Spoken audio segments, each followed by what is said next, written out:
Mga kapuso, tatlo kalalaki ginapahayag nag-ala superhero stunt sa Dumangas, Iloilo. Isa sa mga ininakuhaan gid sa video.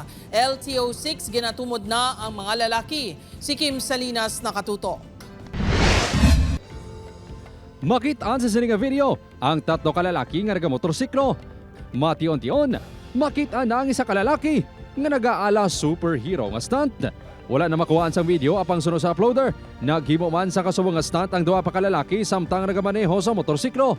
Ang video ang kuha sa dalan sa Barangay Dakotan, Dumangas, Iloilo pasado alas 10 kagabi. Sunod sa punong barangay sang Dakotan, nagronda ang ilatanod sang among ation. Rason nga wala masita ang mga lalaki.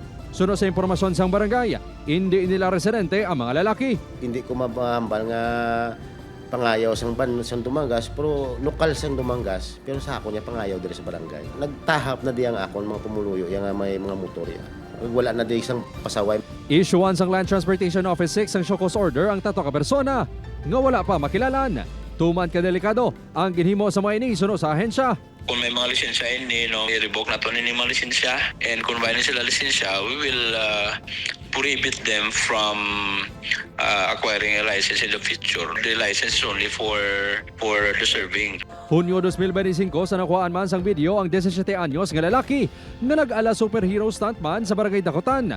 Rason nga nagapangabay ang LTO-6 sa bulig sa LGU sa pagtapna sang kasubong nga akto. Upod kay Hans Desierto, Kim Salinas. 1 Western Visayas.